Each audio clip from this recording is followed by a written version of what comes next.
Mi hijo me envió un mensaje. No quiero que vengas a mi boda. Mi prometida te odia. Yo, que estaba pagando su luna de miel, respondí: perfecto. Y cancelé la transferencia. Gracias por estar aquí. Si estás viendo este video, dale like, suscríbete al canal y cuéntame desde dónde escuchas esta historia. Dejemos juntos un mensaje de bendición en los comentarios, para que quien lo lea sienta que Dios también toca su corazón. Soy Lucía Quintana, tengo 60 años. Era sábado por la mañana, me levanté temprano, como siempre. Preparé una taza de café caliente y respiré el aroma familiar. Hoy pensaba ir al banco a transferir 8 millones de pesos mexicanos para la luna de miel de mi hijo Andrés. Me puse mi viejo traje beige, sencillo pero pulcro. Nadie imaginaría que soy dueña de una pequeña empresa de inversiones inmobiliarias en Guadalajara. Andrés siempre ha creído que su madre es solo una señora jubilada que vive de los pocos ahorros que dejó su padre. Nunca lo corregí. Quería que aprendiera humildad, que fuera independiente, que no se acostumbrara a tenerlo todo servido. Llegué al banco y me puse en la fila. Todo transcurría con normalidad. Tenía el formulario de transferencia en la mano y pensaba, con una sonrisa, en la cara de felicidad de mi hijo al recibir el dinero. Entonces mi teléfono vibró. Un mensaje de Andrés. Mamá, mejor no vengas a la boda. Camila no quiere verte allí. Queremos que todo se vea elegante y a la altura. Leí esas líneas una y otra vez. Sentí como el mundo se me caía encima. Pocas palabras, pero cada una dolía como una puñalada. Mi hijo, el niño que crié sola durante 30 años después de que su padre muriera. Camila, su futura esposa, no quería verme porque no era de su nivel. Me quedé parada, en medio del banco lleno de gente, sintiendo que el aire se volvía pesado, que el pecho me dolía. He trabajado, sacrificado y construido todo con mis propias manos para darle lo mejor, ¿y ahora? Mi propio hijo me pedía que no fuera a su boda, como si yo fuera una vergüenza, como si mi amor no fuera suficiente. Me senté en la silla de espera, mirando el comprobante de transferencia. Las manos me temblaban, la pluma rodó sobre la mesa.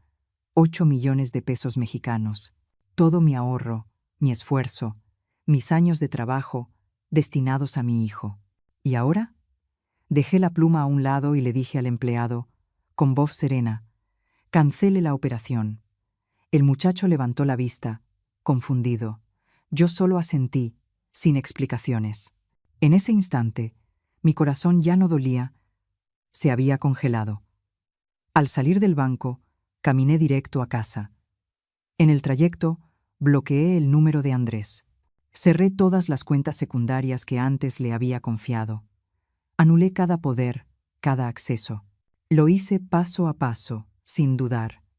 Las manos seguían temblando, pero la mente estaba más clara que nunca. Pensé en las noches sin dormir, preocupada por su universidad. En las veces que enfermo, busqué dinero prestado para sus medicinas. ¿Y así me paga? ¿Con desprecio? Al llegar, me senté frente al altar de Rogelio. 15 años sin él, y su retrato aún sonreía con la misma calma. Rogelio, susurré: creo que ha llegado el momento de que nuestro hijo aprenda a quien ha subestimado. Y entonces las lágrimas salieron, no por debilidad, sino por la rabia acumulada. Años ocultando todo, dejando que él creyera que su madre era pobre, solo para que valorara las cosas simples. Y ahora me traiciona, por estatus. Me limpié el rostro, respiré hondo. Ya no sentía dolor, sentía algo más firme, dignidad. No dejaría que nadie me pisoteara otra vez. Miré por la ventana. La luz de la mañana era suave, casi tibia. Desde hoy lo supe con certeza, todo cambiaría. Ya no sería la madre ciega que se sacrifica sin pensar. Soy Lucía, la mujer que perdió a su hijo ante la ambición y el desprecio. Pero voy a seguir, y esta vez voy a vivir de verdad. Andrés, lo que despertaste en mí ya no se volverá a dormir. 3 días después de aquella mañana fatídica, mi teléfono no dejó de vibrar. Estaba sentada frente a la mesa del comedor, con una taza de café frío entre las manos, cuando la pantalla se iluminó. Andrés, solo su nombre una y otra vez. Lo miré y sentí un nudo en el pecho. La primera vez dejé que sonara. La segunda también. Para cuando cayó la noche, ya eran más de 47 llamadas perdidas. Cada vibración era como una punzada, pero no contesté. Sabía que si escuchaba su voz, oiría súplicas o gritos, y no estaba lista para enfrentar eso. Había tomado mi decisión. El silencio era la única forma que tenía de protegerme ahora. Intenté distraerme con los quehaceres. Limpié el altar, regué las macetas del patio, pero mi mente siempre regresaba a ese mensaje. ¿Qué quería Andrés, mi hijo? El mismo niño al que arrullaba cada noche cuando tenía fiebre, llamaba para disculparse o para pedirme dinero. No quería saberlo. Cada llamada perdida era como un pequeño corte, recordándome que el lazo entre madre e hijo se había resquebrajado hace tiempo. ¿En qué momento cambió? ¿O fui yo quien lo malacostumbró, haciéndole creer que el dinero de su madre era un derecho y no un esfuerzo? Por la tarde, mientras ordenaba unos papeles viejos, el teléfono volvió a sonar. Número desconocido. Dudé unos segundos y contesté. La voz de Camila sonó dulce como miel, pero yo percibí el tono falso detrás. Doña Lucía, solo queríamos explicarle un poquito. Andrés no quiso ofenderla. Él solo quería que la boda fuera perfecta, más elegante. No se enoje. La queremos mucho. ¿La queremos mucho? Esa frase me supo amarga. Apreté el teléfono con fuerza y hablé despacio, sin perder la calma. Las ofensas no se arreglan con explicaciones, Camila. Se arreglan con respeto. Y eso es justo lo que nunca me han tenido. Colgué antes de que pudiera decir algo más. El corazón me latía fuerte, pero no lloré. Solo me sentí agotada, cansada de fingir que era fuerte. Camila, la muchacha que un día recibí en mi casa con una sonrisa, ahora me hablaba con esa hipocresía tan fría. ¿Todo por una boda perfecta o por miedo a que yo les arruinara la imagen ante sus amigos ricos? Me quedé ahí sentada un momento.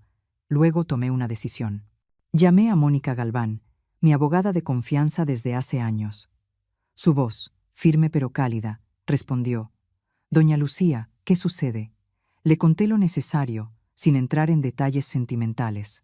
Mónica, revisa todo lo que esté a mi nombre. Retira cualquier poder notarial que tenga Andrés. Cancela toda autorización financiera que haya manejado.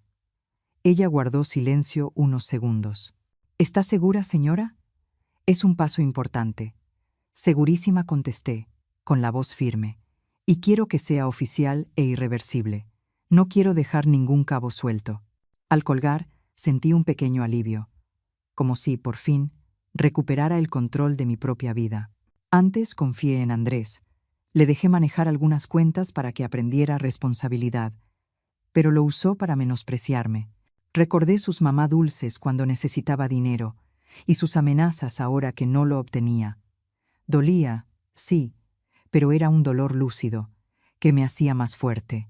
Esa noche, cuando estaba por dormir, llegó un correo de Camila. Asunto. Perdón, mamá. Lo abrí. Un texto largo, acompañado de una foto suya vestida de novia, sonriendo, radiante. Mamá, nos equivocamos, perdón. La boda no será igual sin usted. Leí por encima y lo borré sin terminar. ¿Perdón? ¿Tan fácil? Las fotos eran bonitas, sí, pero no ocultaban la falsedad. Me quedé despierta, mirando al techo. Recordé la primera vez que Andrés la trajo a casa. Yo preparé una cena abundante, le pregunté de todo, la traté como a una hija, y ahora me mandaba fotos para congraciarse. No, yo no era una ingenua. Medianoche. El teléfono volvió a encenderse. Un mensaje de Andrés. Mamá, ¿por qué me bloqueaste? Si me cortas todo el dinero, te juro que nunca más volverás a ver a tu hijo. Hablo en serio. Me senté en la cama, lo leí una y otra vez. Un nudo en la garganta.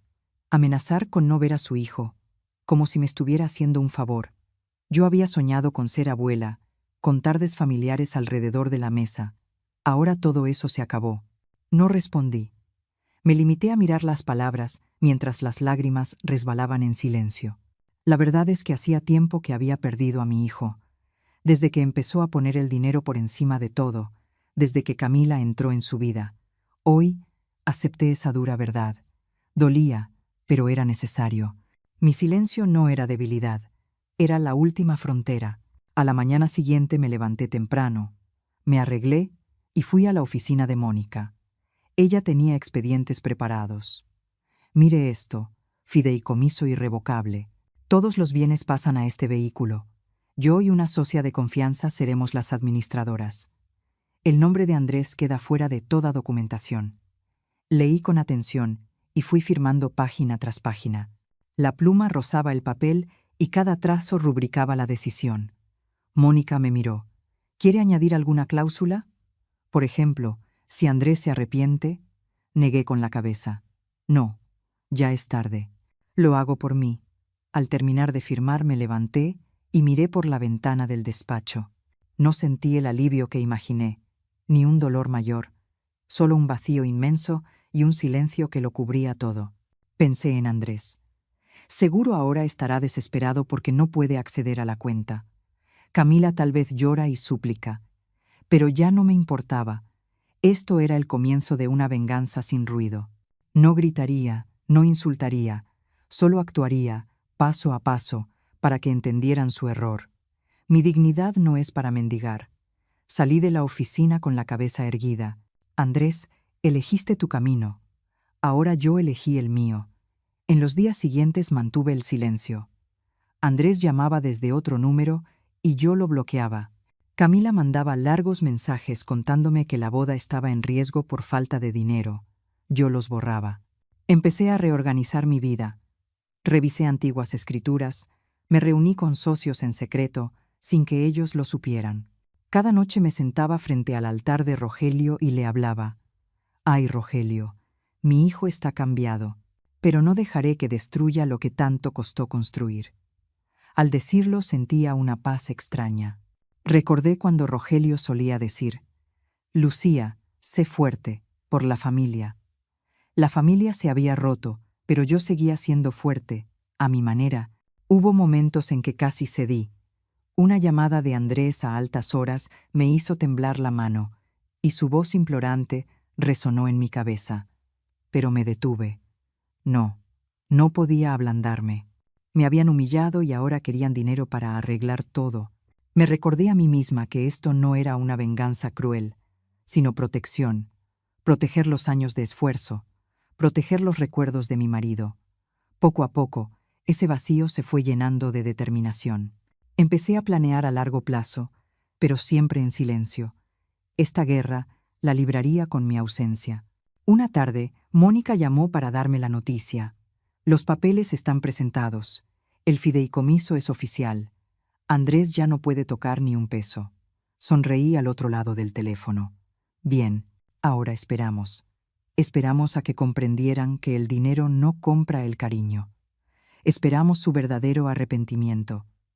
Aunque sabía que su pesar quizás sería solo porque habían perdido dinero.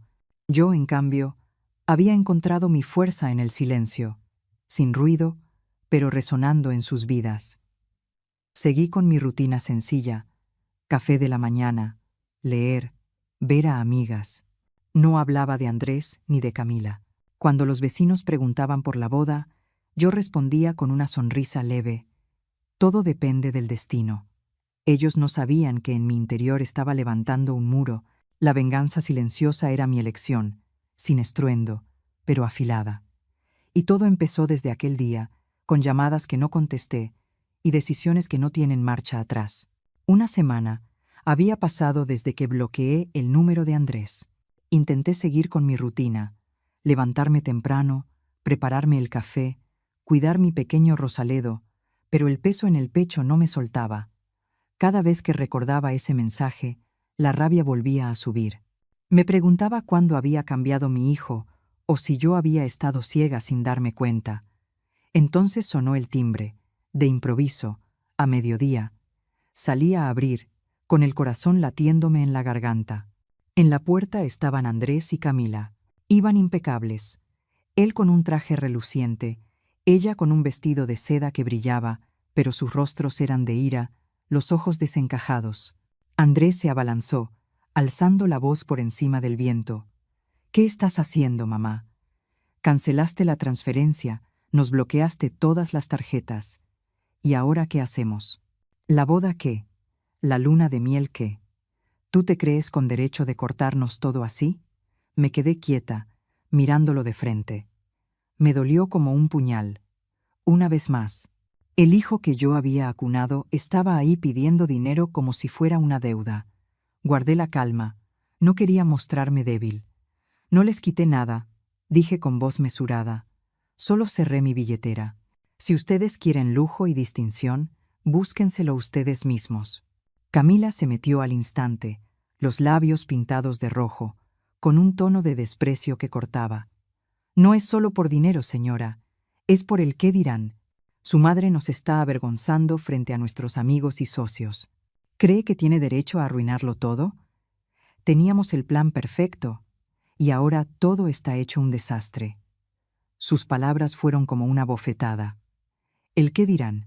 ¿Acaso querían excluirme de la boda porque no soy lo bastante elegante, y ahora me reclaman que les haga el favor de no hacerlos quedar mal?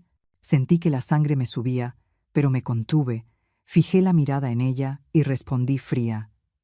«El prestigio no se reclama, se merece. Ustedes me humillaron antes, ¿y ahora quieren que me vuelva a inclinar?» Andrés perdió la compostura y golpeó la mesa de madera del porche con fuerza. El sonido resonó. «Cállate. Si sigues así, voy a presentar un trámite para que el juez te declare incapaz. Ya no estás en tus cabales. Estás vieja, te olvidas de las cosas. Déjanos a nosotros encargarnos». Esa frase fue la cuchillada final. ¿Que me declarara incapaz? ¿Mi propio hijo se atrevía a decir eso? Recordé las noches en vela cuidándolo, las veces que arreglé sus fracasos en silencio. ¿Ahora quería despojarme de mis derechos para adueñarse del dinero? Dolor y rabia se mezclaron, pero arqueé una ceja y esbocé una sonrisa fría. «Perfecto. Será interesante ver cómo demuestras que una mujer que levantó más de 20 edificios y manejó millones de pesos ya no puede pensar. Adelante, inténtalo, hijo». El rostro de Camila se volvió pálido, tiró de la mano de su marido. «Ya, por favor, no perdamos el tiempo». «Te vas a arrepentir», dijo con voz cortante. «Se va a arrepentir por haberse puesto en contra nuestro. Nosotros no lo vamos a dejar pasar». Dieron media vuelta y salieron por la puerta. Los tacones de Camila resonaron sobre la grava del camino. La puerta se cerró de golpe. Me quedé allí unos instantes, con las manos apretando el respaldo de la silla, el ánimo revuelto. No era el dinero lo que dolía, era la sangre que se volvía en mi contra. Andrés, mi hijo, ahora era mi enemigo. Respiré hondo y llamé a Mónica con voz firme. «Prepara los expedientes. No quiero que me protejan, quiero que se descubra quiénes son. Hazlo ya, no lo demores». Hubo un silencio breve, y luego Mónica respondió. «Entendido, señora Lucía. Voy a revisar todos los poderes y autorizaciones antiguas, preparar los papeles médicos y los informes financieros. Si quieren jugar, jugamos hasta el final». Colgué. Sentí un poco de alivio. Por la tarde me preparé una taza de café de olla. El aroma se fue esparciendo. Me senté en la terraza y miré cómo la luz caía sobre el patio. Las amenazas seguían resonando en mi cabeza, pero ya no tenía miedo. Mi silencio de antes había sido resignación, ahora era un arma. Rememoré el enfrentamiento, y el corazón me latía con fuerza.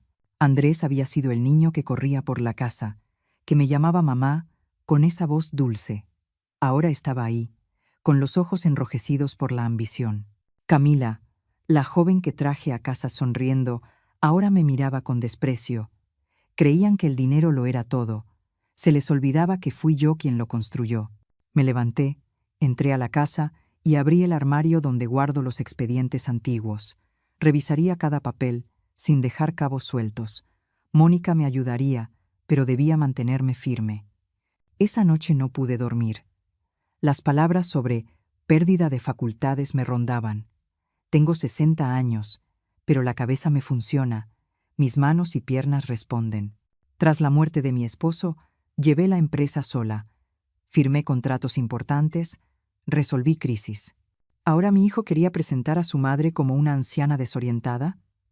La rabia me invadió y las lágrimas rodaron. Las limpié y me dije, no, Lucía, no puedes llorar. Llorar es perder. Mañana pediré otro chequeo médico y sacaré un certificado. Me prepararía para la batalla.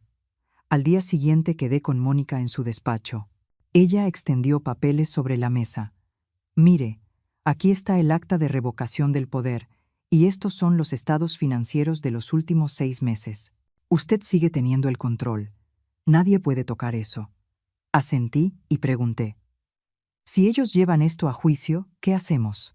Mónica sonrió. Contraatacamos. Reunimos pruebas, mensajes, llamadas. ¿Usted los conserva? Confirmé que sí. Me reconfortó tener una aliada. Mónica no era solo mi abogada, era casi una hija. Por la tarde fui al mercado y me encontré con la vecina, doña Leticia. Ella me preguntó, «Dicen que Andrés se casa. ¿No está contenta?» Le regalé una sonrisa triste. Claro que contenta, pero hay cosas personales. No insistió. De regreso cociné una cena sencilla y cené sola. Soledad, sí, pero libertad también. Pensé en su boda. Sería seguramente lujosa, pero sin la madre del novio. Me dolió el pecho, pero aparté ese sentir. Ellos ya habían elegido. 2 días después, Andrés me escribió desde un número desconocido. «Mamá, hablemos. No seas terca». Lo borré de inmediato. No respondí. Camila me llamó con voz melosa. «Señora, me equivoqué. ¿Nos vemos?» Colgué. Estaban nerviosos. Bien. Llamé a Mónica para ponerla al tanto. «Están tanteando», me dijo. «No conteste». Hice caso. El fin de semana fui a la iglesia y me arrodillé ante el altar. El padre Esteban me preguntó, «¿Estás bien, Lucía?» Le conté algo por encima, y él suspiró. «La familia es la prueba más grande. Reza». Recé. No pedí clemencia para ellos, sino fuerza para mí.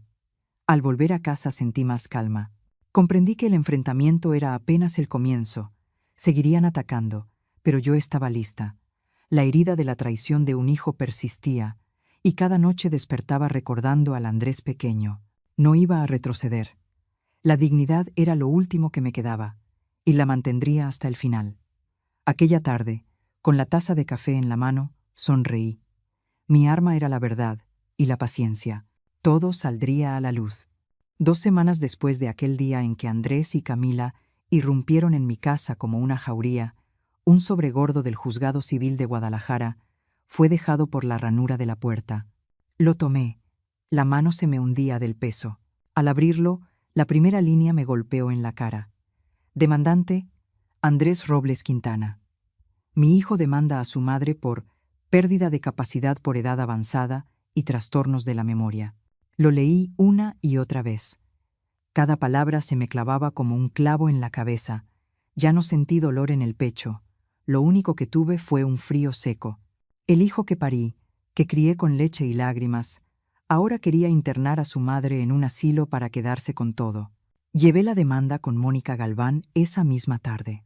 Ella la leyó y frunció el ceño. «Doña Lucía, esto no es preocupación legítima, es un despojo. Si el juez lo acepta, harán una curatela y sus bienes pasarán a manos de ellos». Respiré hondo. «Entonces peleemos. No voy a permitir que un hijo ingrato convierta a su madre en una loca». Mónica asintió. Se le encendieron los ojos. Llamó a su asistente y pidió que prepararan todo con urgencia. 3 días enteros corrimos como locas.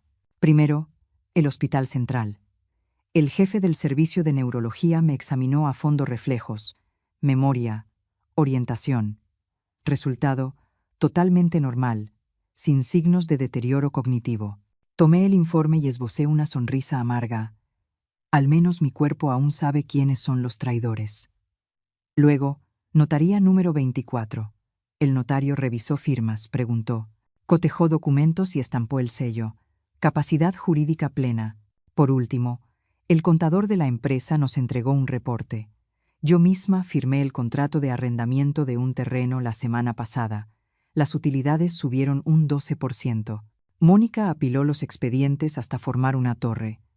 No van a esperar que esté tan preparada. La noche anterior al juicio no pegué ojo. Me senté ante el altar de Rogelio y susurré: «Abuelo, mi propio hijo quiere encerrar a tu nuera en un asilo, pero no voy a dejar que gane». Las lágrimas rodaron. Las borré de inmediato. A la mañana siguiente me vestí con una blusa blanca impecable. Me recogí el cabello, sin maquillaje, solo el anillo de casada viejo en el dedo.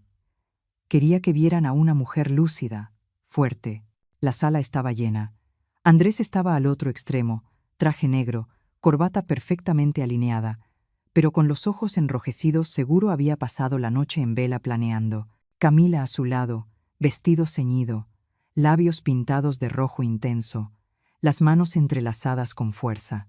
Su abogado, un tipo muy joven, se levantó. «Su señoría, mi representado solo busca proteger a su madre». La señora muestra olvidos, errores al hacer transferencias. Existe riesgo de perder todo. Habló con voz empalagosa, pero yo percibí el olor a mentira. El juez se volvió hacia mí. Me puse de pie, la voz firme. «Sé perfectamente por qué estoy aquí. Mi hijo quiere arrebatar los bienes que levanté con mis propias manos desde cero. Pero tengo memoria. Él me pidió dinero para comprarse un coche, y ahora me acusa de loca para quedarse con la casa». Se hizo un silencio absoluto. Andrés bajó la cabeza. Camila se mordió el labio. Mónica presentó el expediente. El juez hojeó las páginas y preguntó a Andrés: «¿Tiene pruebas concretas de que ella padece pérdida de memoria?» Él tartamudeó: «Ese sí. A veces se olvida del cumpleaños de su nieto». Intervine: «Nunca me he olvidado del cumpleaños de mi nieto. El año pasado le regalé un reloj suizo». Camila se levantó de un salto. «Está mintiendo». El juez golpeó con el mazo. «Orden». 2 horas de interrogatorio, tensas como una cuerda, pasaron volando. Los abogados trataron de sacarme lo que fuera. «¿Suele hablar sola?». Respondí: «Sí, con mi esposo, en el altar de la casa. Él me entendía más que mi propio hijo». Al final, el juez dictaminó: «La demanda queda totalmente desestimada. Los demandantes declararon de mala fe y serán advertidos». Andrés palideció. Camila se llevó las manos a la cabeza. Al salir de la sala, el pasillo se me antojó interminable. Mónica me tomó la mano. «Lo logró, señora». Negué con la cabeza. «Aún no, Mónica. Esto es solo el primer golpe. Ellos se atreverán a más». Avancé despacio. Los tacones marcaron el ritmo sobre el mármol. En mi cabeza sonó la voz de Rogelio: «No llores, Lucía. Sigue golpeando». Esbocé una sonrisa fría. «Golpearé hasta que se arrodillen y pidan perdón». Esa noche, ya en casa, abrí el armario y saqué la botella de tequila viejo que solía beber Rogelio. Serví un trago pequeño, probé un sorbo y dije: «¿Ves? Sigo lúcida. Y voy a proteger lo que construimos». El teléfono sonó. Número desconocido. Contesté. La voz de Camila al otro lado: «Señora Lucía, fue un malentendido». Corté enseguida. No necesitaba escuchar. Esta batalla la gané, pero la guerra apenas comienza. «Andrés, abriste la caja de Pandora. Tu madre te va a mostrar lo que significa estar loca». Después del juicio donde rechazaron la demanda, Andrés y Camila no me hablaron durante varios días. Yo suspiré aliviada, creyendo que todo había terminado. Volví a mi rutina: levantarme temprano, preparar café, revisar los correos de la empresa y salir a caminar por el vecindario. Sentía el alma un poco más ligera, aunque la herida seguía ahí, latente. Me repetía que el tiempo se encargaría de borrar todo. Ya no quería pelear más. Pero entonces las miradas empezaron a cambiar. Al principio pensé que imaginaba cosas, hasta que la señora Leticia, mi vecina de enfrente, se acercó justo cuando abría el portón para recoger el correo. Su voz sonaba entre preocupada y curiosa. «¿Está bien, doña Lucía? Me contaron que últimamente se le olvidan muchas cosas. ¿Ya tiene quien la cuide?». Me quedé inmóvil. Sus palabras fueron como una bofetada suave, pero suficiente para dejarme helada. Sonreí apenas, sin responder, y me metí de nuevo a la casa. El corazón me latía con fuerza. ¿Olvidar cosas? ¿Quién inventó eso? Unos días después, fui al supermercado por verduras. Mientras elegía tomates, escuché dos mujeres murmurando detrás de mí. Mírala, es ella, la señora que su hijo quiere internar en una clínica. Dicen que ya se le va la cabeza. Me giré de golpe, pero fingieron revisar precios. Me quedé paralizada en medio del pasillo, con el rostro ardiendo. ¿Loco yo? Yo, que todavía manejo contratos millonarios y recuerdo cada número de memoria. Sentí la rabia subir al pecho, pero me la tragué, pagué y me fui sin mirar atrás. En el camino, el pensamiento me atormentaba. Los rumores no nacen solos. Y tenía razón. El chisme corrió como fuego. Al día siguiente, el panadero me dijo con tono amable: «Doña Lucía, ¿es cierto que anda confundiendo los billetes? Si quiere le apunto el pan y me paga luego». Le sonreí, le pagué con el cambio exacto y salí con un nudo en la garganta. Luego fue la florista del mercado. Pobre señora, me dijeron que la engañaron y le sacaron dinero. Cada frase era una puñalada. Yo, que siempre fui respetada, ahora convertida en la comidilla del barrio. Cerré puertas y ventanas. El silencio se volvió mi único refugio. Pero dentro de mí sabía de dónde venía todo. De la casa de Andrés y Camila. Querían destruirme poco a poco, presentarme ante todos como una vieja senil, para manipular cualquier versión si el pleito seguía. Lo que más dolía era saber que venía de mi propio hijo. Andrés, aquel niño al que cargué en brazos cuando tenía fiebre, ahora me daba la espalda para hundirme. Recordé tantas noches en que le servía la cena, preguntándole cómo le había ido, y él reía diciendo que yo exageraba. Ahora comprendía que ya no era el mismo. Tal vez Camila lo envenenó con su ambición, pero él lo permitió. Esa noche lloré en silencio, no por miedo, sino por vergüenza. En 60 años de vida, nadie me había humillado así. Y pensar que esa traición vino de mi propia sangre, eso fue lo que realmente me rompió. Una tarde, sonó el timbre. Abrí la puerta y vi a dos trabajadores sociales, con uniforme y libretas en mano. ¿La señora Lucía?, preguntó uno de ellos. Recibimos una denuncia anónima diciendo que usted vive sola y no puede valerse por sí misma. Necesitamos verificarlo. Los invité a pasar, con una calma que ni yo misma entendía. Preparé té caliente y lo serví con cuidado sobre la mesa. Luego los conduje por la casa, la cocina limpia, el refrigerador lleno de comida fresca, el escritorio ordenado con las cuentas pagadas al día. Dije con voz serena: «Pueden anotar en su informe, vivo sola, sin necesidad de tutela. Estoy lo bastante lúcida como para ofrecerles una taza de té. Si hace falta, tengo mi certificado médico más reciente aquí».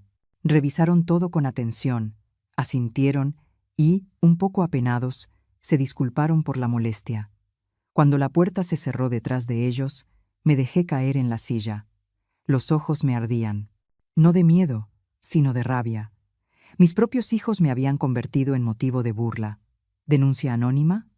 Claro que había venido de ellos. Querían internarme en un asilo y quedarse con todo. Esa noche no pude dormir. La soledad me envolvía, y el vecindario, antes tan amable, ahora parecía lleno de miradas sospechosas. Tomé el teléfono, las manos temblando, y grabé un video corto. Mi voz sonó firme. Soy Lucía Quintana, tengo 60 años y vivo en Guadalajara. No estoy loca ni senil. Manejo mis asuntos, pago mis cuentas, y aún recuerdo cada detalle de mi vida con mi difunto esposo. Solo soy una madre que confió en las personas equivocadas. No dejen que los rumores borren la verdad. Se lo envié primero a Mónica. Me respondió enseguida: «Está perfecto, súbalo, Lucía». Lo publiqué en mi Facebook personal, una cuenta que casi no usaba. A la mañana siguiente, el teléfono no dejaba de sonar. Cientos de compartidos, mensajes y comentarios.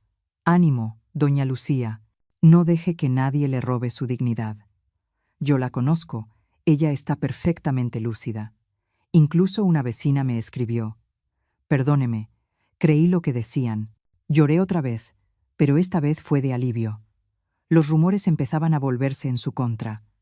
La señora Leticia vino con una canasta de pan. Lucía, fui una tonta por creer chismes. Perdóneme. La abracé sin decir nada. Ese día entendí que mi silencio ya no era resignación. Era mi arma. Andrés y Camila pensaron que humillarme sería su victoria, pero solo despertaron algo dentro de mí. No necesito gritar ni vengarme. Mi vida hablará por sí sola. Mi dignidad la defiendo con hechos. El dolor sigue ahí, pero ya no me derrumba. Hijo mío, ya aprendí a vivir sin ti. Era un lunes cualquiera. Yo estaba recogiendo los platos después de un desayuno sencillo cuando sonó el timbre. Al abrir la puerta, vi a 2 empleados de banco con expresión seria. Uno de ellos habló. «Buenos días, señora Lucía. Venimos a verificar un préstamo a su nombre por 2,5 millones de pesos en la sucursal de Colonia Americana». Me quedé helada. Sentí que la cabeza se me vaciaba. ¿Un préstamo? Yo no había pisado un banco en años. Debe haber un error, dije, tratando de mantener la calma aunque el corazón me latía con fuerza. Yo no he solicitado ningún préstamo.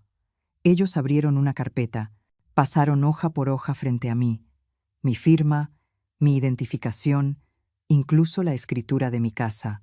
Todo con mi nombre. Me incliné a mirar mejor.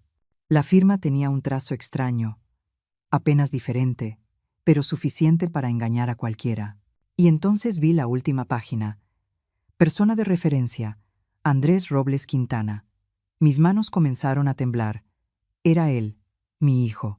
El mismo hijo que había criado con tanto esfuerzo, había usado mi nombre para endeudarme. Sentí una rabia amarga subir hasta los ojos, pero tragué las lágrimas.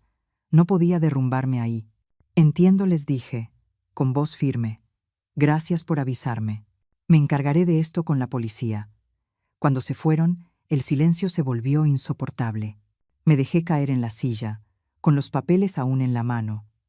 Tantos años ocultando mis ahorros para que Andrés creyera que su madre vivía con lo justo, y ahora descubro que los había falsificado para robarme. ¿Tanto necesitaba el dinero como para traicionar a su propia madre? Recordé las veces que me llamaba pidiéndome ayuda temporal y cómo yo, sin pensarlo, se la daba. Ahora lo entendía todo. No era necesidad, era avaricia. Y lo que dolía no era el dinero, sino la traición. Me sentí más sola que nunca, como si el propio hijo que di a luz me hubiera empujado al borde del abismo. Esa misma tarde llamé a Mónica, mi abogada. «Mónica, ven por favor. Es urgente». Llegó enseguida. Le mostré los documentos. Su rostro se puso pálido. «Señora Lucía, esto es falsificación. Tenemos que denunciarlo de inmediato». Asentí.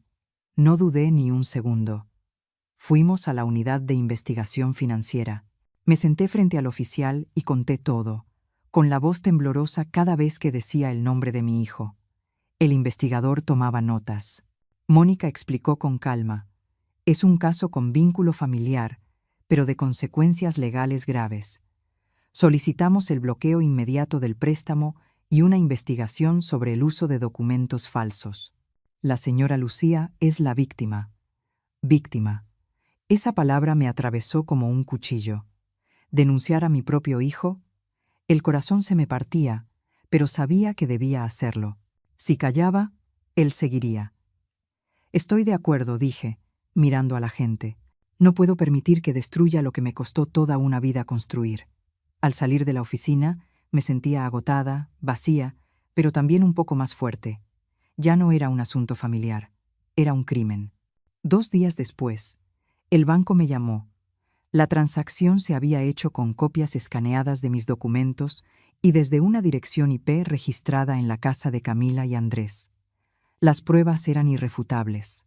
Congelaron las cuentas implicadas y, para mi sorpresa, no sentí miedo, sentí alivio. Por fin la verdad estaba saliendo a la luz. Ya no tendría que cargar sola con el silencio ni la vergüenza. Miré por la ventana, con una sonrisa triste. Andrés, pensé, te di todas las oportunidades del mundo. Ahora será la justicia quien te enseñe la lección que yo no pude darte. La tarde decidí ir a la iglesia pequeña cerca de casa.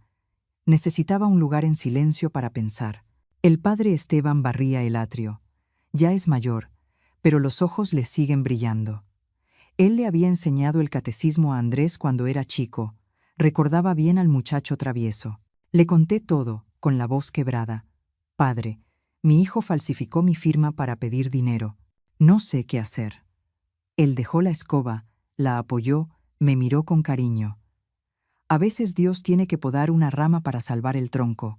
No se deje abatir, manténgase firme. Andrés aprenderá de su error. Y usted debe protegerse. Sus palabras fueron como un bálsamo que calmó el dolor que me desgarraba. Me arrodillé frente al altar y pedí fuerza. No para vengarme, sino para que se haga justicia. Al salir de la iglesia sentí un peso menos en el pecho, como si la carga se hubiese compartido. En casa abrí mi libreta vieja, la que uso para anotar los gastos. Escribí una sola línea. 14 de junio mi hijo falsificó la firma de su madre, pero esta vez no me voy a callar. La letra salió clara, sin temblar. Cerré la libreta y la dejé sobre la mesa. Se me cayeron las lágrimas, pero eran lágrimas de alivio. Años de aguantar y sacrificio ya bastaban. Andrés me había llevado hasta aquí, y yo iba a llegar hasta el final. Esa noche sonó el teléfono. Número desconocido, contesté. La voz de Camila, dulce y fingida. Señora Lucía, dicen que hubo un malentendido con el préstamo. Solo quiero ayudar a Andrés. No haga un problema mayor. Interrumpí. Ayudar fingiendo. ¿Qué se creen? ¿Que soy tonta? Tartamudeó. Andrés dijo que era un préstamo temporal, que lo devolvería. Reí con desprecio. ¿Con qué va a pagar? ¿Con otra traición? No vuelva a llamarme. Colgué y bloqueé el número. En mi interior todo se volvió frío. ¿Quieren arreglarlo a escondidas? No, de ninguna manera. La ley actuará. A la mañana siguiente llamó Mónica. Doña Lucía, la policía citó a Andrés para declarar. Han encontrado correos entre él y Camila sobre el escaneo de los documentos. Suspiré. Bien, que lo enfrente. Ya no sentía rabia, solo pena por el hijo perdido. Recordé el día en que nació, cuando Rogelio lo abrazó llorando de alegría. Y ahora, un engañador. El dolor seguía ahí, pero no dejaría que me devorara. Llamé a doña Fina, mi amiga. Fina, ven, necesito hablar. Nos sentamos a tomar té y le conté todo. Me abrazó. Lucía, eres fuerte. No dejes que ese muchacho te destruya. Su calor me dio firmeza. Los días siguientes vigilé el avance de la investigación. La policía confirmó que la falsificación estaba bien hecha, pero las huellas en el escaneo no coincidían. Andrés culpó a Camila. Ella me obligó. Pero los correos mostraban que ambos habían conspirado. Leí el informe y me dolió como un puñal. Mi hijo, ¿cómo pudo? Antes me llenaba de orgullo, ahora me resulta ajeno. Una noche Andrés me escribió desde un número nuevo. Mamá, me equivoqué, no denuncies. Lo pagaré todo. Leí el mensaje con el teléfono apretado en la mano. ¿Pagar? ¿Cómo? No contesté. El silencio fue mi respuesta. Empecé a prepararme para lo que venía. Llamé al banco para asegurar los bienes. Revisé la caja fuerte. Todo estaba en orden. Pensé en Rogelio. Amor, estoy protegiendo lo que construimos. El dolor de la traición seguía latente, pero ahora iba acompañado de determinación. Ya no era la víctima. Miré por la ventana. El atardecer teñía las paredes de rojo intenso. En esa luz supe que había cruzado una línea. De madre que soporta a mujer que busca justicia. Andrés abrió esa puerta, y yo la atravesaría sin volver la vista atrás. Una mañana de principios de julio fui al banco, como cada trimestre, para pagar los impuestos de mi casa. Llevaba la factura en la mano, pensando en hacerlo a tiempo para evitar multas. Cuando llegué a la ventanilla, el joven empleado miró la pantalla y luego me dijo en voz baja: «Lo siento, señora Lucía, pero el sistema indica que su cuenta está temporalmente bloqueada por orden judicial». Me quedé inmóvil unos segundos, con el corazón latiendo con fuerza. ¿Qué orden judicial? Pregunté, intentando mantener la calma. Él bajó la voz aún más. Hay una demanda presentada por familiares suyos, bajo el argumento de riesgo financiero familiar. El banco tiene la obligación de congelar sus fondos mientras se investiga. Lo entendí de inmediato. Andrés y Camila habían vuelto a atacar. No se detenían, y después de tantos intentos fallidos, ahora iban por el dinero para doblegarme. Sentí la sangre subir al rostro. No era rabia, era una decepción profunda. Mi propio hijo, aquel niño al que abracé tantas noches con fiebre, ahora usaba la ley para despojarme. Asentí al empleado y salí sin decir más palabra. De camino a casa, la cabeza me daba vueltas. Pensaban que la edad me había vuelto débil, que cedería fácilmente. Pero estaban equivocados.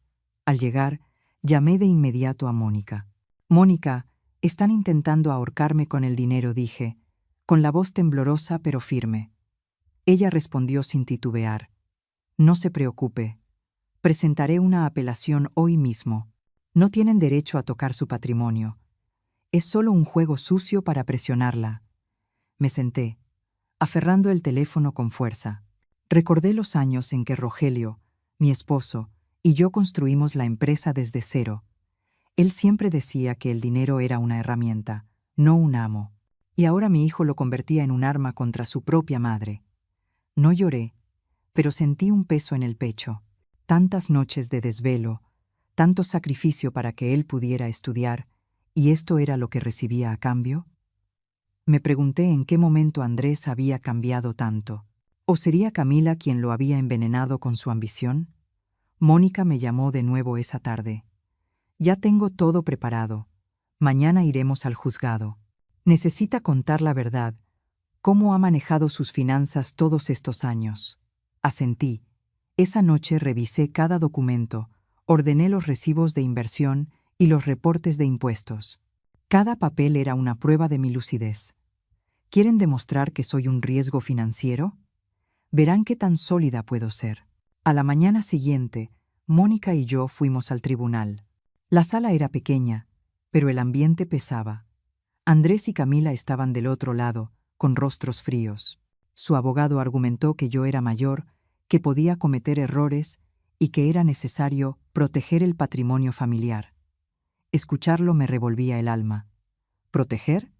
Lo único que querían era controlar y gastar. Cuando llegó mi turno, me puse de pie ante el juez y hablé con claridad. Sigo siendo la misma mujer que trabajó 40 años en la construcción, que nunca debió un centavo a nadie. Yo administro mis inversiones, desde bienes raíces hasta fondos de ahorro. Ellos no buscan protegerme, buscan quitarme mi dignidad. Mi hijo lo sabe bien, porque fui yo quien le enseñó a sumar y a calcular desde pequeño. El juez escuchó con atención mientras hojeaba el expediente. Luego, miró a Andrés y le preguntó: ¿Tiene pruebas concretas de ese riesgo del que habla? Andrés titubeó, repitiendo lo mismo que su abogado había dicho antes. Camila intervino. Ella vive sola. A veces se le olvidan las cosas. La interrumpí. ¿Olvidar? Recuerdo cada peso que gané, y también recuerdo quién intenta quitármelo. La audiencia duró casi 2 horas. Mónica presentó los estados financieros y los informes médicos que demostraban que yo estaba perfectamente lúcida. El juez asintió y ordenó que el banco reactivara mi cuenta en un plazo de 72 horas. Además, advirtió al demandante por uso indebido del sistema legal. «No es la primera vez que esta familia tiene conflictos similares», añadió. «Tengan cuidado con las próximas demandas». Cuando salí de la sala, solté un suspiro de alivio. Pero entonces escuché a Camila murmurarle a su esposo: «Si el dinero no la retiene, nos quedamos con la casa». Esa frase me retumbó en la cabeza durante todo el camino de regreso. ¿La casa? ¿El lugar que construimos Rogelio y yo, donde Andrés creció? Están locos. El dolor volvió, pero no era miedo. Era determinación. Ya no se trataba de dinero, sino de defender lo que quedaba de mi vida. Habían cruzado la línea, convirtiendo la sangre en campo de batalla. En cuanto llegué a casa, llamé a Mónica. «Van por la casa. Prepárate. No pienso dejarlos tocar nada». «Lo sé», me dijo. Están desesperados, y los desesperados siempre cometen errores. Colgué. Me quedé un rato en la sala, mirando las fotos en la pared. Pensé en Rogelio. Esta casa es nuestro sudor, nuestras memorias. No la perderemos. Al decirlo en voz alta, sentí como algo en mí se encendía. Ya no era una víctima, era una mujer en pie de lucha. Esa tarde, el banco me llamó. La cuenta estaba a punto de ser reactivada. Revisé el saldo. Todo seguía en orden, pero sabía que el juego no había terminado. Un mensaje llegó desde un número desconocido. «Mamá, ¿por qué haces esto? Somos familia». No respondí. ¿Familia? Eso lo rompieron hace tiempo. Borré el mensaje y bloqueé el número. Esa noche preparé té y empecé a planear. Fortalecería el fideicomiso. Movería más activos a un fondo irrevocable.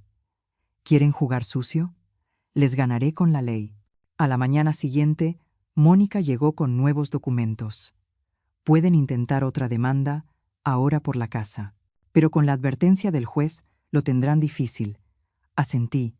Que lo intenten. Estoy lista. Le conté lo que escuché de Camila. Mónica sonrió con frialdad. Entonces ya tenemos prueba. Ellos mismos se hunden. Sentí una calma poderosa. Ya no los odiaba, solo quería justicia. Días después, mi cuenta fue reabierta. Pagué los impuestos de la casa y transferí parte del dinero a una cuenta que solo yo manejo.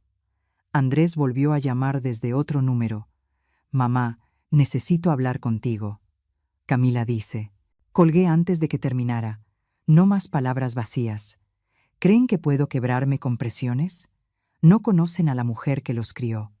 Sobreviví a la muerte de mi esposo, a los años de trabajo y soledad. Tengo 60, sí, pero el alma fuerte y la cabeza más clara que nunca. Una tarde, mi vecina, doña Fina, vino a verme. «Lucía, supe del pleito. ¿Está bien?». Le conté por encima. Ella me abrazó. «Qué hijos tan ingratos. Pero usted, doña, es de las que no se rinden». Sus palabras me reconfortaron. Ya no me sentía sola. Sabía que la gente empezaba a ver la verdad, porque esto apenas empieza. Irán por la casa, sí, pero no les dejaré ni un ladrillo. La dignidad no se compra, y yo la defenderé hasta el final. Andrés, escogiste el camino equivocado. Ya no me duele. Solo espero el día en que la justicia hable por mí. 2 semanas después de oír a Camila susurrar sobre quedarse con la casa, Mónica llegó con un fajo de documentos. Los dejó sobre la mesa y dijo con tono grave: «Lucía, presentaron una nueva solicitud. Quieren confiscar la casa alegando que ya no estás en condiciones de administrar tus bienes y que muestras señales de conducta inestable». Me quedé helada. Esa casa no era solo un techo, era mi historia con Rogelio. Ladrillo por ladrillo. La levantamos desde que empezamos nuestra vida juntos, cuando apenas alcanzaba el dinero. Cada rincón guardaba un recuerdo. El sitio donde Andrés dio sus primeros pasos, el pasillo donde abracé a mi esposo llorando de alegría cuando su empresa por fin dio ganancias. Y ahora querían arrebatármela, como si pudieran borrar todo mi pasado. El corazón me dolía, no por miedo a perder la casa, sino porque mi propio hijo estaba dispuesto a quitarme lo único que aún nos unía. «¿En qué se basan para hacer eso?», pregunté. Mónica hojeó el expediente. «Aducen tu edad, dicen que vives en condiciones inseguras y que necesitas tutela para proteger el patrimonio familiar».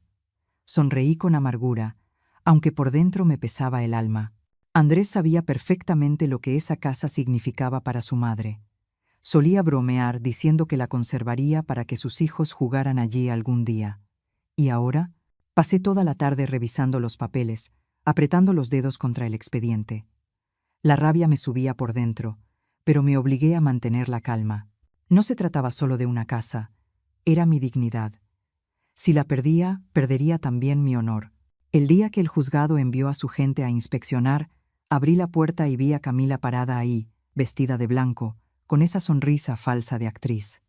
Andrés no vino, tal vez le dio vergüenza. Los funcionarios recorrieron las habitaciones tomando notas. Camila intervino con voz melosa. «Solo queremos asegurarnos de que mamá viva en un lugar mejor. Esta casa es vieja, peligrosa. Ella ya es mayor. Necesita algo más moderno. Miré alrededor. La pared que pinté con mis propias manos el año pasado. La mesa de cocina donde enseñé a Andrés a hacer pan cuando era niño. Los recuerdos me apretaron la garganta. Respondí despacio, pero con firmeza. Aquí lo único peligroso es la codicia. Quieren la casa para venderla, ¿verdad? Camila se sonrojó, balbuceando. No es eso. Usted malinterpreta. Pero sus ojos la delataron. El tribunal emitió una orden provisional de peritaje para valorar la propiedad. Alegaban que yo persistía en vivir en un entorno riesgoso, como si fuera una mujer incapaz de cuidarse. Regresé a casa con el alma hecha trizas. Rogelio, ¿lo ves? Tu hijo quiere echar a su madre a la calle. No lloré, pero sentí el pecho tan pesado que apenas podía respirar. Pensé en todas las noches que trabajamos sin dormir para dejarle algo, y ahora él me da la espalda, manipulado por su esposa. Camila no se detuvo. De inmediato empezó a difundir rumores en el vecindario. A la mañana siguiente, mi vecina vino a contarme. Dicen que tu casa está llena de grietas y humedad. Camila anda diciendo que llevas días sin bañarte, que vives. Pobrecita. La sangre me hervía. Su ambición se había convertido en difamación. Cuando fui al mercado, noté las miradas, los susurros. Una señora mayor, de las que siempre me saludaban con cariño, preguntó: «Lucía, ¿es cierto que tu casa está cayéndose?» Sonreí y respondí: «Entré y mire, doña», pero por dentro sentí un vacío enorme. Que tu propia nuera te manche el nombre. Es como quedar desnuda frente al mundo. 3 días después, 2 trabajadoras sociales tocaron a mi puerta. Llevaban uniforme y hablaron con cortesía. Recibimos una denuncia anónima que dice que la señora Lucía vive en condiciones precarias y necesita intervención. ¿Podríamos ver la casa? Abrí la puerta de par en par y las invité a pasar. Les mostré cada habitación, la cocina reluciente, el refrigerador lleno, las paredes recién pintadas, el jardín de rosas allá afuera. Si esto es vivir en condiciones precarias, dije con una sonrisa seca, entonces el paraíso ya se vino abajo. Ellas recorrieron todo con detalle, revisando rincones, y luego se miraron entre sí, algo avergonzadas. Una escribió en el acta: condiciones de vivienda, normales, independientes, sin necesidad de asistencia. Antes de irse, se disculparon. Solo seguimos el protocolo, señora. Cerré la puerta y me quedé ahí, con las manos temblando. No de coraje, sino de tristeza, porque Andrés permitió que su esposa hiciera algo así. Él sabe perfectamente que desde siempre he sido limpia y ordenada. Ese mismo día supe que el rumor comenzaba a volverse en su contra. La gente empezaba a sospechar de Camila. Mónica me llamó esa misma tarde. «Lucía, tengo pruebas de que fue Camila quien envió la denuncia anónima. Tenemos el correo electrónico desde su cuenta y fotos de tu casa editadas para que se viera descuidada. Lo usaremos ante el juez para demandar por difamación». Asentí al teléfono, firme: «Hazlo, Mónica. No voy a dejar que toquen esta casa». Pero al colgar, me senté y lloré en silencio. Lo más doloroso no era la traición de ella, sino el silencio de Andrés. Mi hijo, que un día me prometió protegerme, ahora guardaba la vista baja mientras su esposa atacaba mi dignidad. Pensé en Rogelio y murmuré: «Viejo, ¿en qué momento cambió nuestro hijo?». Esa noche no pude dormir. En la oscuridad recordé cada ladrillo, cada mezcla que pusimos juntos cuando levantamos esta casa. Rogelio cargando los bloques, yo revolviendo el cemento, Andrés pequeñito corriendo entre las herramientas. Y ahora quieren quitarme todo eso, convertir nuestros recuerdos en dinero. A la mañana siguiente llamé a Mónica. «Prepara la documentación. Voy a demostrar que esta casa está en perfectas condiciones y que soy completamente capaz de vivir aquí». Ella estuvo de acuerdo y me envió los reportes médicos actualizados y los estados financieros. Yo misma tomé fotos de la casa, guardé recibos de mantenimiento reciente.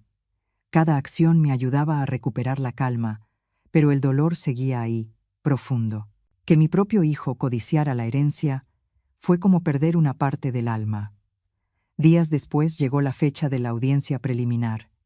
Fui temprano, vestida sencilla pero con dignidad. Camila y Andrés estaban frente a mí. Ella evitaba mirarme. Su abogado habló primero. La señora Quintana se niega a abandonar una vivienda antigua y peligrosa. Pedimos su venta para trasladarla a un asilo adecuado. Me levanté y hablé con voz firme. Señoría, esta casa la construí junto a mi esposo en 1985. La he reparado constantemente. Aquí están los comprobantes. Nadie tiene derecho a expulsarme del lugar donde vive mi historia. Entregué las fotos y el informe de las trabajadoras sociales. El juez las revisó y preguntó a Camila: ¿Tiene usted alguna prueba de que la vivienda sea insegura? Ella tartamudeó. Solo. Quería cuidar a mi suegra. Mónica intervino de inmediato. Su señoría, tenemos evidencia de un correo enviado por la señora Camila con información falsa. Esto constituye difamación intencional. El ambiente se tensó. Andrés bajó la cabeza. El juez pospuso la resolución y ordenó una nueva inspección independiente. Al salir, Camila me tomó del brazo en el pasillo. Señora Lucía, no haga esto más grande. Al fin y al cabo, somos familia. Me solté despacio. La familia no le roba la casa a su madre. Andrés observaba desde lejos, sin decir palabra. Mi corazón se enfrió. Ya en casa, llamé al padre Esteban. Padre, me duele tanto. ¿Cómo pudo Andrés permitir esto? Él respondió con calma. Hija, la avaricia ciega el corazón, pero Dios ve todo. Colgué y me senté frente al altar de Rogelio. Viejo, susurré, no te preocupes. Voy a defender esta casa. Por nosotros. Mónica me informaba cada día. Reunimos firmas de los vecinos. Todos testificaron a mi favor. La señora Leticia escribió: Lucía vive sola, pero con orden. Su casa es la más limpia de toda la cuadra. Los rumores se disolvieron y la gente empezó a señalar a Camila. Una noche, Andrés me mandó un mensaje. Mamá, detente. No quiero perder la casa. Apreté el teléfono con fuerza y borré el mensaje. No respondí. Dolía saber que solo pensaba en la casa, no en mí. Miré hacia el jardín. El viento movía las rosas rojas y supe, con absoluta claridad, que ellos estaban desesperados. Camila llamó una vez más. Por favor, perdónanos. Necesitamos el dinero. Colgué sin decir nada, y entendí que la desesperación hace cometer errores. Esta vez, yo iba a ganar, no con dinero, sino con verdad y dignidad. Esta casa es mía, y la voy a defender hasta el final. Rogelio, puedes estar tranquilo. Después de los días en que ellos, desesperados, llegaron al punto de difundir rumores sobre la vieja casa, supe que no se detendrían. Estaban preparando su golpe final. Una mañana de principios de agosto, recibí la citación. Audiencia complementaria. Examen de testigos. Sostuve el papel con el corazón encogido. Mónica llamó de inmediato, con voz preocupada. Ya ganamos, pero ellos siguen intentando alargar esto. Señora Lucía, esta vez van más sucios. Respondí breve. Que jueguen como quieran. Estoy lista. Los días siguientes me preparé con meticulosidad. Reuní facturas antiguas, el examen médico más reciente, incluso un registro diario de mis actividades. El corazón se me aceleraba cada vez que pensaba en Andrés sentado allí, junto a Camila, usando mentiras para arrebatarme lo que construí. Lo que más dolía era que mi propio hijo liderara aquella farsa. Pasé noches en vela, recordando cuando era niño, cuando lo abrazaba para dormir y le prometía darle todo. Ahora quería quitarle a su madre el último resto de dignidad. El día del juicio, vestí una camisa blanca sencilla y me até el cabello.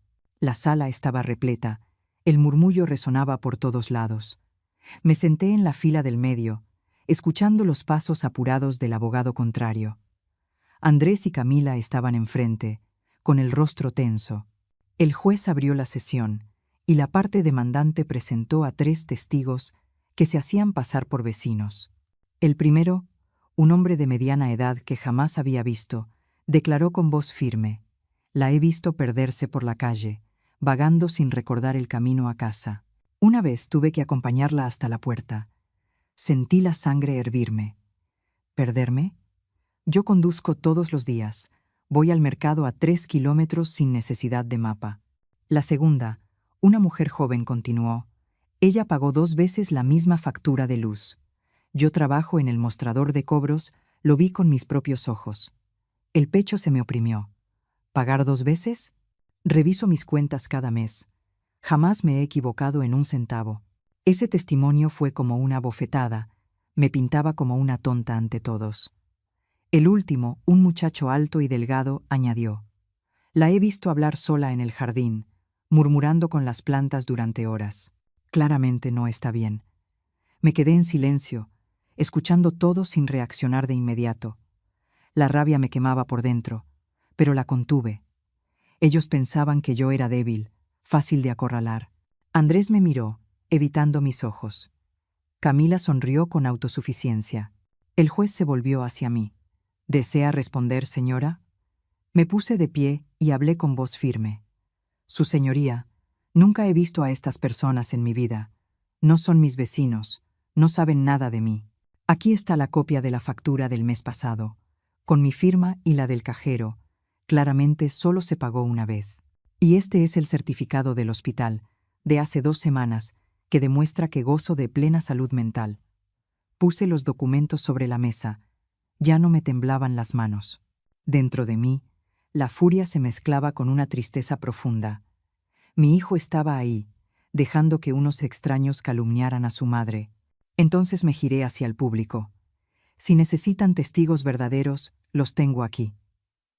La puerta se abrió, y entró doña Fina, mi amiga de 20 años, seguida del señor Arindo, mi vecino de toda la vida.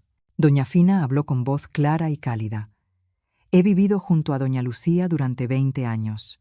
Ella misma conduce para ir al mercado cada mañana, y la semana pasada me ayudó a reparar la cerca.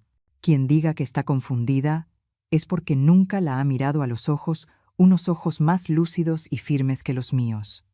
Sus palabras fueron como un bálsamo que alivió mi dolor. El señor Arindo añadió, con voz grave, doña Lucía es la persona más honesta del barrio.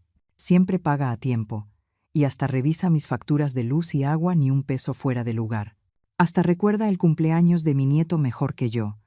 La sala quedó en silencio absoluto. El juez golpeó el mazo, ordenando una investigación inmediata por testimonio falso y perjurio. Camila se puso pálida y bajó la cabeza. Andrés guardó silencio, con los puños apretados. Lo miré, y el corazón se me partió. Alguna vez fue mi orgullo, ahora era cómplice de la mentira. Al finalizar la audiencia, Mónica me tomó de la mano en el pasillo. Usted no solo ganó el juicio, señora, ganó el respeto de todos. Ellos pagarán por lo que hicieron. Asentí, pero las lágrimas me corrieron por las mejillas. No eran de alegría, sino de duelo por el hijo que había perdido sin morir. Salí del tribunal. El sol de Guadalajara me acarició el rostro con su luz dorada. Miré al cielo y suspiré. Querían que me quedara callada, pero la verdad siempre habla más fuerte. La batalla no había terminado, pero mi dignidad ya estaba de vuelta. Andrés, te has ido demasiado lejos, y ya no reconozco al hijo que un día tuve. Salí del tribunal por última vez, con el sol cálido de Guadalajara iluminándome el rostro. La verdad había hablado, y mi dignidad había sido restaurada. 2 meses pasaron como un parpadeo. Una mañana recibí un sobre del juzgado de la ciudad de Guadalajara. Era un documento oficial, grueso, confirmando todo. Yo, Lucía Quintana de Robles, quedaba reconocida plenamente capaz en lo civil y en lo financiero. Todas las acusaciones de incapacidad mental o falsificación de firma fueron desestimadas. La Fiscalía abrió una carpeta de investigación penal contra Andrés Robles Quintana y Camila Navarro de Robles. Los cargos eran claros: falsificación de documentos notariales, fraude financiero y daño moral. Sostuve los papeles sin que me temblara la mano. Solo sentía alivio, como si el último peso que cargaba por fin se hubiera caído. Los llevé a casa, abrí el mueble de madera en mi estudio. Guardé todo el expediente dentro, lo sellé y cerré con llave. Se acabó, pensé. No necesito volver a mirar atrás. Menos de una semana después, el teléfono sonó con un número desconocido. Contesté. La voz de Camila se escuchó, dulce y falsa. Señora Lucía, solo quería pedirle perdón. Queremos arreglar las cosas en paz. Que la familia vuelva a estar unida. Andrés no lo hizo con mala intención. Yo lo presioné demasiado. La escuché con el corazón frío. ¿Perdón? ¿Ahora pide perdón? ¿Cuando todo está destruido? Las noches que pasé sin dormir por culpa de ellos. Las veces que me llamaron demente. Y ahora se culpan entre sí. La interrumpí. El perdón no borra los actos. Y colgué. No con rabia, solo cansada de las mentiras. Días después, llegó una carta de Andrés. Un sobre blanco, letra temblorosa. Lo abrí y leí. Mamá, todo fue culpa de Camila. Yo solo la seguí, no quería hacerlo. Perdóname, somos madre e hijo. Al terminar, doblé la carta con cuidado. La coloqué junto al retrato de Rogelio en el altar, como prueba final de una ruptura irreparable. Mi hijo, el mismo que una vez abracé con ternura, ahora culpaba a su esposa para salvarse. No respondí, no mensaje, no llamada. Silencio absoluto. Ese fue mi veredicto. No más odio, el odio me haría débil. Tampoco perdón, porque el perdón es para quien realmente se arrepiente. Las consecuencias llegaron rápido. Andrés fue formalmente investigado, sus cuentas congeladas. La empresa consultora donde trabajaba rescindió el contrato de inmediato por daño reputacional. Los amigos se alejaron, los socios cortaron contacto. Escuché por los vecinos que ahora vive solo, apenas sale, perdió su prestigio, lo perdió todo. Camila, por su parte, apareció en los medios locales dentro de una lista de fraudes notariales familiares. Los periódicos pequeños de Guadalajara publicaron la noticia. La gente habló. Su círculo social se desmoronó. Los conocidos la evitaron como si tuviera peste. Se fue del vecindario. Regresó a vivir con su madre en Querétaro, sin despedirse. Su matrimonio tampoco duró. Poco tiempo después, se separaron. Las noticias corrieron por el vecindario. Ella se fue, y él no se atreve a aparecer más. Nadie preguntó, nadie defendió. Ellos mismos cavaron su propia tumba. Con el tiempo, la gente comenzó a entender. Los vecinos que antes desconfiaban de mí, ahora tocaban a mi puerta. Doña Leticia llegó con un ramo de rosas, los ojos enrojecidos. Doña Lucía, perdón. Usted siempre tuvo razón. Nosotros creímos en mentiras. Don Arindo trajo pan recién horneado. Usted es muy fuerte, no nos guarde rencor. Yo solo sonreí, acepté las flores, acepté el pan. Sin reproches, sin recordar el pasado. Ellos fueron víctimas de rumores. Y ahora que la verdad salió a la luz, los perdoné. No llevan mi sangre. Decidí actuar. Vendí parte de mis acciones en la empresa y tomé una porción del dinero para crear el fondo Mujeres con Dignidad. Apoyo a mujeres mayores víctimas de abuso financiero dentro de sus familias. Contacté a la abogada Mónica y organizamos la primera reunión. Las señoras compartieron sus historias con ojos llenos de esperanza. Me sentí útil, ya no sola. Guardé todos los documentos legales en la caja fuerte. Escribí una etiqueta: cierra el caso, caso cerrado. Fin. La casa cambió. Pinté las paredes de blanco puro. El jardín de rosas floreció. Vivo sola, sin supervisar a nadie, sin depender de nadie. Cada mañana preparo café, riego las plantas, leo el periódico. Una vida sencilla, serena. Ya no hay preocupaciones. Un domingo fui a la pequeña iglesia del barrio. El padre Esteban me encontró después de la misa. Me preguntó suavemente: ¿piensa perdonarlos, Lucía? ¿Son su familia? Lo miré y respondí con firmeza: no, padre. El perdón es un regalo para quien se arrepiente. Yo solo necesito paz. Él asintió, sin insistir. Me fui con el corazón ligero. El tiempo pasó. Un año después, el caso se cerró. Nadie fue a prisión. Pero Andrés y Camila perdieron su reputación, su carrera, su matrimonio. Ambos desaparecieron de la vida pública. Sin noticias, sin menciones. Escribí en mi cuaderno: ya no soy la madre traicionada, sino la mujer que aprendió a vivir por sí misma. El viento soplaba entre las rosas, las campanas de la iglesia resonaban a lo lejos. Sonreí, tomé un sorbo de café caliente y miré hacia el atardecer. Mi mano reposó sobre la taza. El viejo anillo de plata reflejaba la luz del sol poniente. La gente puede arrebatarte muchas cosas, pero la dignidad solo se pierde cuando uno mismo la deja caer. Alguna vez creí que el amor de madre podía superar todo, incluso la ambición y la traición, pero me equivoqué. A veces, el cariño ciego solo hace que olvidemos nuestro propio valor. Ya no siento rabia, solo tristeza por quienes eligieron el dinero en lugar del afecto. ¿Y tú? Si algún día los tuyos te lastiman, ¿qué harías? ¿Callarías, perdonarías o te levantarías para defender tu dignidad? Quiero escuchar tu respuesta, porque al final, lo más valioso no es lo que perdemos, sino cómo conservamos el respeto por nosotros mismos en medio de la tormenta. Gracias por escuchar mi historia. Que Dios te bendiga siempre. Soy Lucía Quintana, y esta es Historias con Calma.